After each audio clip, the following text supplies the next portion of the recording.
Obama must make sure to separate himself from this pitying stigma, from his race's reputation for weakness, in order to achieve plausibility as a presidential candidate. Still, he has clearly benefited from affirmative action. American universities impose this policy on black students with such totalitarian resolve that even blacks who don't need the lowered standards come away stigmatized by them. What began to separate Obama from this stigma was his editorship of the Harvard Law Review. Here was something that required genuine merit. Here was a position that he had to gain through competition, rather than through the suspension of competition. Obama's fame began precisely with this achievement because it distinguished him from the general run of black students who carried the stigma, even if not true, of having been pulled forward by lowered standards. He was special because he was clearly more than an affirmative action baby, someone who could succeed without the ministrations of white guilt. Obama is fresh, Senator Biden said by way of apology the day after his faux pas. And here again, he was right. Blacks like Obama, who show merit where mediocrity is expected, enjoy a kind of reverse stigma, a slightly inflated reputation for freshness and excellence simply because they defy expectations. Add to this, in Obama's case, a thoughtful and beautifully written first book, the contract for which came out of the excitement around his law review editorship, and the reputation becomes almost an aura. The point is that Obama has separated himself from the deadly stigmas of black inferiority and white paternalism. He is seen as untainted by the former and in no need of the latter. This does not mean that people won't consider his race in some way as they ponder his candidacy.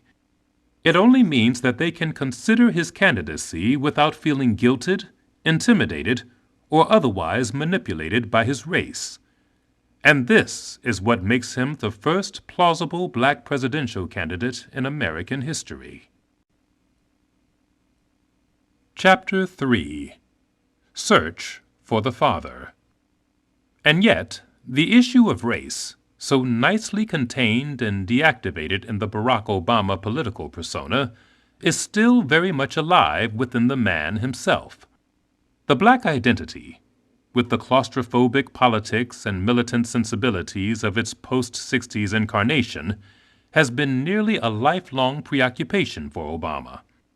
By the surface facts of his life, the mixed-race background, the childhood in Hawaii and Indonesia, it would be easy to assume, as many have, that he might be indifferent to the whole business of race and identity.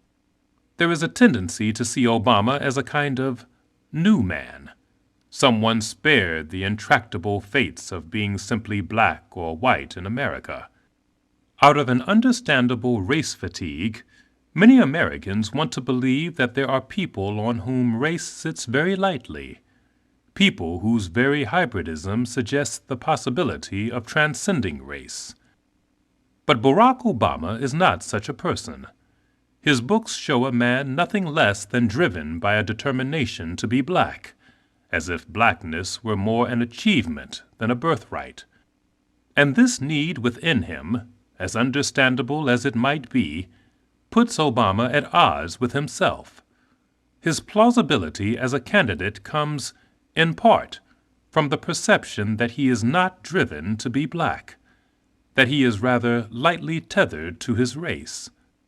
But the very arc of his life, from Hawaii to the south side of Chicago, has been greatly influenced by an often conscious resolve to belong irrefutably to the black identity. Where does such resolve come from? What sort of alienation drives it?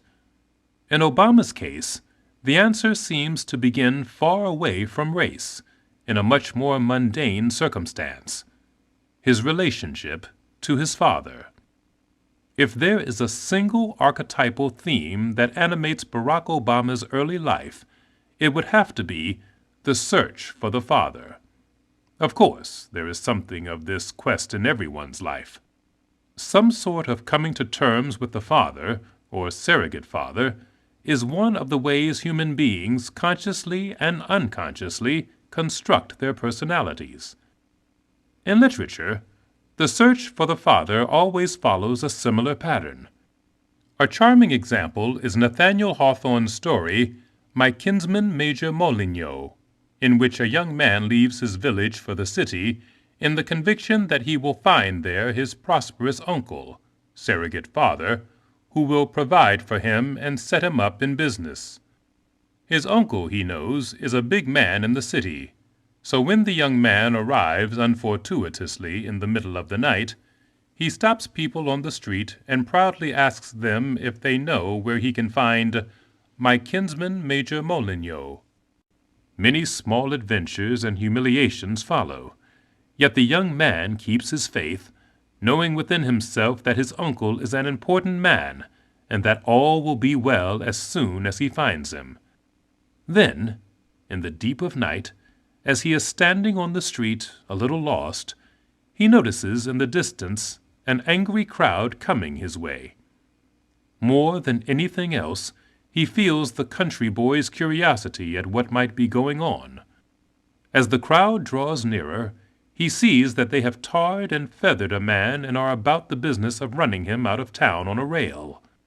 The young man is just beginning to absorb this big city happening when the crowd finally passes directly in front of him. And this is when he sees very clearly that the man hanging from the rail is his uncle, Major Moligno. Search for the Father stories always begin in the perfectly normal childhood illusion that the Father will always do two things: provide for our basic needs and interpret for us the frightening world outside the family. Another part of this illusion is the irrepressible feeling that these things, shelter and meaning, are our birthright and our Father's preordained obligation. At the core of this archetype is the childish but quite real longing for the Father to have a magic that spares us conflict, struggle, doubt, and anxiety. The young man in the Hawthorne story comes to the city unannounced, but with a perfect faith that his well-off uncle will provide for him and show him how to make his way. He believes this is his birthright, something he can take for granted. So he is wrapped in a perfectly innocent peace. And then comes the inevitable existential shock, the crash of events that strip away all illusion. Suddenly there is absolutely nothing between him and the wild world. No shelter, no received wisdom to point the way, nothing. The search for the Father always ends in this kind of initiation. We look up and see that the Father, for all the magic we have assigned to him, is merely human and limited, incapable of saving us even if he wanted to. Falling from illusion to reality, we get nothing of what we had hoped for. We get only an epiphany. We are alone, and our manhood or womanhood requires that we stand alone and learn to interpret the world for ourselves. In literature, archetypal themes are often overstated a bit to make the case. Still, if only metaphorically, they point to eternal truths.